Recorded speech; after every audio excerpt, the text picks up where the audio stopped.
Good afternoon, and thank you for the introduction. I promise I am not an imposter. Talking about other STIs, I started off in the very HIV testing world. And I would like to say that as I was listening to all the other presentations today, I think there's a lot of parallels in the direction that we're going and the things we need to focus on. So my talk, which hasn't come up yet, is a focus on other STIs. So while we're here today and tomorrow talking mainly about HIV, there are about 30 other STIs, and they can have multiple infections within one individual. One of the women that I really look up to says we need to talk about sex, and we need to put STIs on the agenda because data shows that the prevalence of STIs is quite high. Over 1 million of the 4 curable STIs were acquired daily in 2020. So that's chlamydia, gonorrhea, syphilis, and trichomoniasis. Similar to HIV, there's an uneven distribution of the burden when we look across regions of the world. So as you can see from this figure, there's a pretty high burden of these STIs in Southern Africa, but there's also variation by sex, gender, sexual orientation, age, which just comes back to the focus on the previous presentation on adolescents and young women. We see the same thing with STIs as well as economic status. It's important that we focus on them because they do have a direct impact on sexual health. That spans all the way from experiencing pleasure in your sexual experiences and stigma to concerns about infertility and cancer, complications with pregnancy, and most importantly, an increased risk of HIV. We're also noticing that there's an emergent resistance to gonorrhea. So some of the first-line drugs, we've noticed that there is a resistance to these drugs. And most importantly, the response, unlike HIV, where we have a lot of funding, a lot of advocacy, we have not experienced the same for STIs, and we really need to act on that. So the service engagement cascade is quite similar to that of HIV. We need to focus on prevention, diagnosis, treatment, and care. And the cascade with STIs is quite different in the sense that there's also the risk of reinfection. So once we've gotten a diagnosis, there's again the risk of reinfection.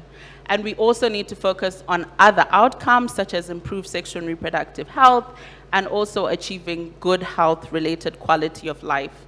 So again, many similarities with HIV. Unlike HIV, the diagnostics world in STIs is lagging behind. Over 70% of STIs are asymptomatic, so while many people do have STIs, or there are people who have STIs, majority of them would not have symptoms. We have limited diagnostics, and the figure on the right just shows some of the diagnostics in the pipeline, but many of them have not come to primary care or to even service delivery for a number of different reasons. Some of these include the need for laboratory setup. These tests are often costly and inaccessible, and they're not available in many of our lower middle income settings. I'll spotlight two devices that many of you might be familiar with. The first is the Gene Expert device that we do use for TB diagnosis, and that is available in many sub-Saharan African and low and middle income settings and can be used to diagnose STIs. And then the second is a lateral flow test for the diagnosis of trichomoniasis. That's a test that's available. It's cheap in comparison to the other STI tests that are costly at about maybe ranging from $18 to $60 per test.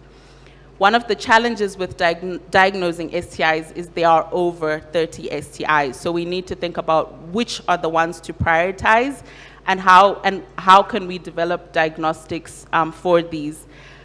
We don't have many point of care tests, so I've highlighted the trichomoniasis test, and I would also like to highlight the dual HIV syphilis test that currently exists.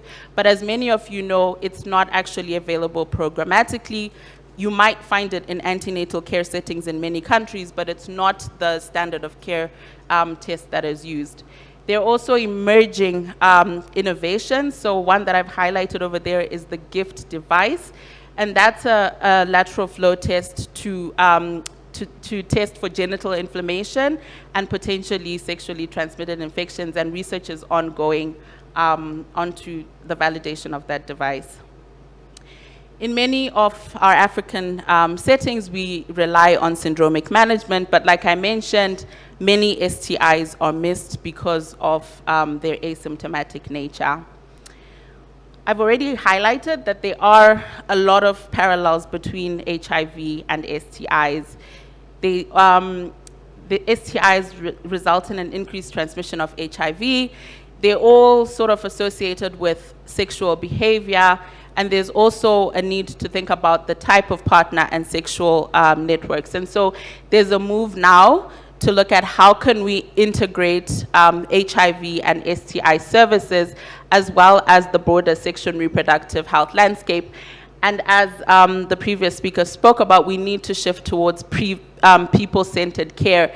And so a person living with HIV can have multiple comorbidities, including these STIs.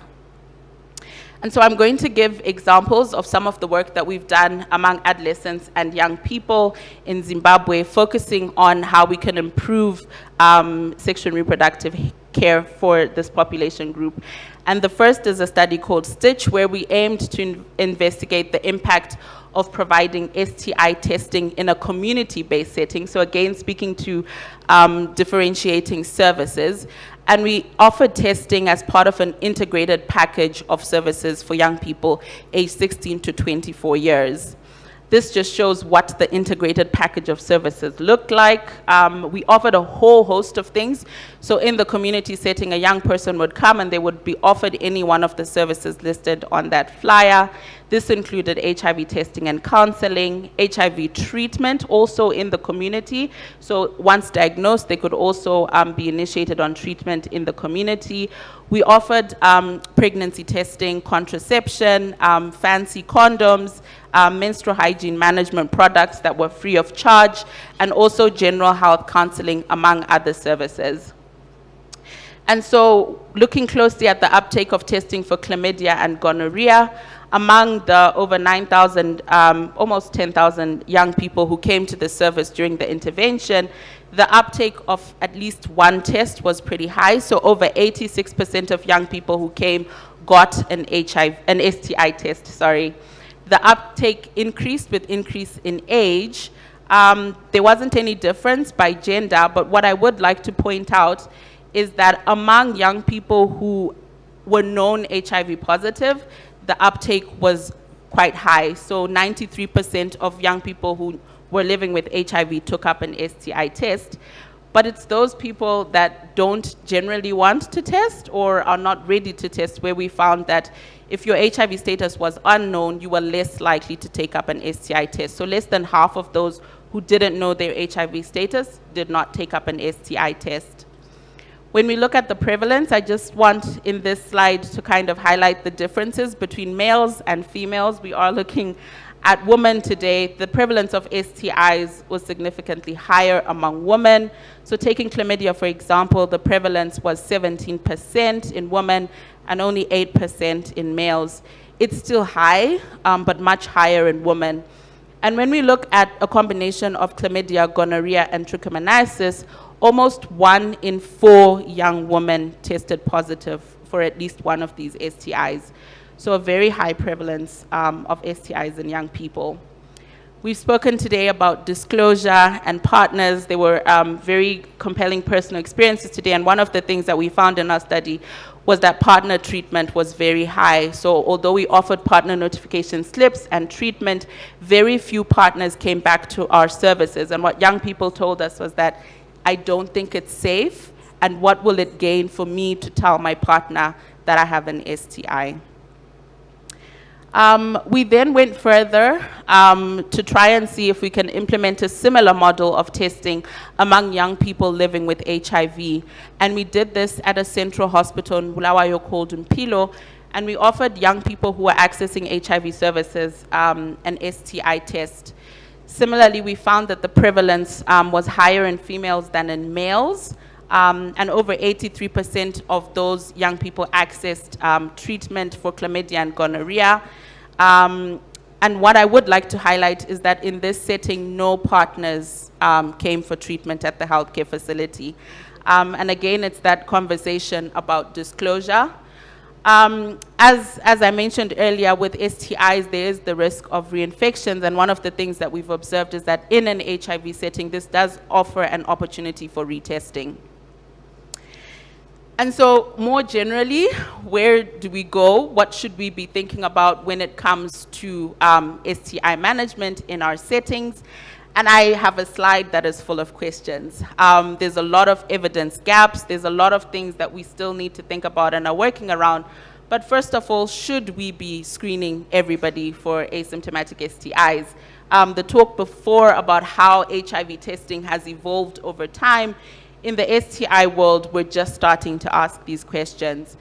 If we do screen, how do we do it? How much will it cost? And what are the outcomes and long-term benefits that we would be looking for? Should we screen for all 4 of the curable STIs, or should we target some specifically? And again, we need to consider the risks of over-treatment and potential antimicrobial resistance.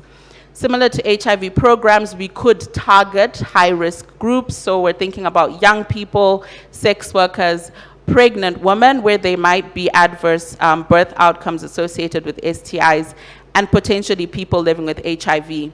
We need to think about how we can improve partner services, and one of the things that WHO has asked us is, what can we learn from HIV?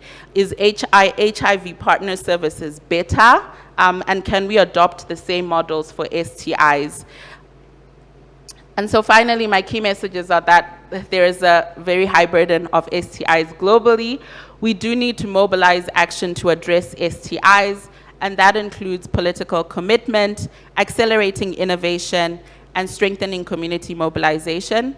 And finally, we need to consider operationalizing STI testing or STI management as part of HIV programming, and think more about integration. I'd like to acknowledge a whole host of people that have worked on these studies and support our work, and thank you very much.